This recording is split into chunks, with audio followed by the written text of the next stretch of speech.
Appelez-moi Vieux Joe. C'est comme ça que tout le monde m'appelle ici, par opposition au jeune Joe, le frère d'Amy, vous le connaissez? Et aussi, même si je déteste l'admettre, parce que je suis un très vieil homme, les surnoms sont sans pitié. De nos jours, j'imagine que je ne suis plus qu'un gardien des légendes. Je ne les raconte plus à personne. Personne n'a envie d'écouter un vieil homme débiter des histoires encore plus vieilles que lui. Les jeunes ne s'intéressent plus qu'au présent. Et ceux qui sont là depuis un moment préfèrent se tourner vers l'avenir que vers le passé. Alors je conserve mes histoires, mais je ne les raconte plus. Sauf si quelqu'un me demande de le faire. Ou quand des étrangers ne peuvent pas s'empêcher de m'y inciter. C'est triste que certaines familles n'arrivent pas à régler leurs différends. 40 ans, c'est bien long. Et depuis tout ce temps, nous ne sommes plus qu'une moitié de tribu. Même ici, nous sommes divisés. Ceux qui ont choisi de rester au campement ont tous des idées et des plans. Frank et Joe ont un projet. Un casino. Ils seraient aussi capables de se mettre des plumes sur la tête et de faire payer les touristes pour prendre des photos, ces deux-là. Quant à Paul et Annika, ils veulent faire venir du monde de la grande ville pour chasser des proies exotiques. Ils croient tous que la Terre nous appartient, que nous devons l'exploiter. Comme si c'était un droit de naissance d'en tirer profit.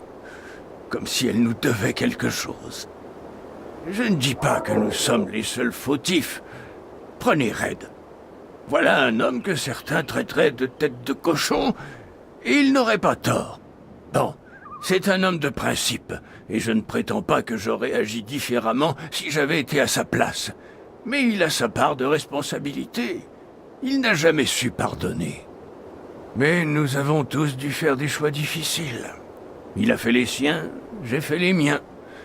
Et qui pouvait dire à l'époque lequel avait tort ou raison? Au moins nous savons pourquoi nous ne nous parlions pas. C'est le genre de choses qu'on ressent. C'est plus difficile pour les jeunes, ceux qui n'étaient pas encore là à l'époque, comme Amy et Kira. Ils doivent tous penser que nous sommes de vieilles têtes de mule. Et tout ça fait que nous ne pouvons plus prétendre être une famille. C'est ce qui me rend le plus triste. Notre tribu et cette terre ont une longue histoire commune. Voilà plus de 1000 ans que nous n'avons pas quitté ces collines et ces forêts. Nous n'avons pas voulu laisser cette île parce qu'il ne le fallait pas. Si nous étions tous partis, il n'y aurait plus eu personne pour la garder. Les collines renferment un sombre secret, mais ça a toujours été le nôtre. Et nous avons prêté serment de le garder et d'en protéger le reste du monde. Mais les collines sont perfides. Elles murmurent à l'oreille de ceux qui sont faibles. Elles les attirent. Et les faibles ont creusé trop profondément. Le secret qui y est enfoui s'apprête à en sortir. Nous sommes le peuple de l'aube, mais c'est l'heure du crépuscule. J'ai peur pour tout ce qu'il y a de bon en ce monde. Ce qui nous a sauvés de la brume, ce qui a fait que nous ne sommes pas devenus des choses sans âme, c'est précisément ce que nous avons négligé pendant si longtemps. La tradition, les rituels, la magie. Ce qui nous a sauvés, c'est ce que nos ancêtres ont fait pour protéger l'île tout entière. Et il aura fallu tout ça pour que nous comprenions ce que nous avions oublié. Nous n'avons perdu personne. Enfin, personne de la tribu. Évidemment, nous avons perdu tous les autres. Ce n'est pas comme si nous avions vécu séparés du reste de l'île.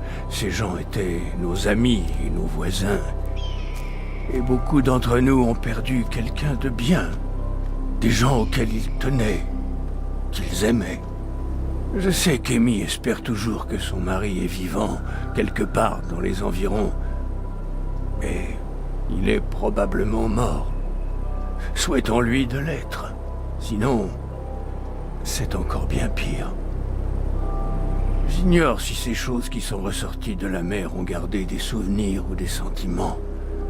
J'espère que ce ne sont plus que des enveloppes vides, dont les hommes gris se servent pour parvenir à leur fin, pour répandre leur souillure.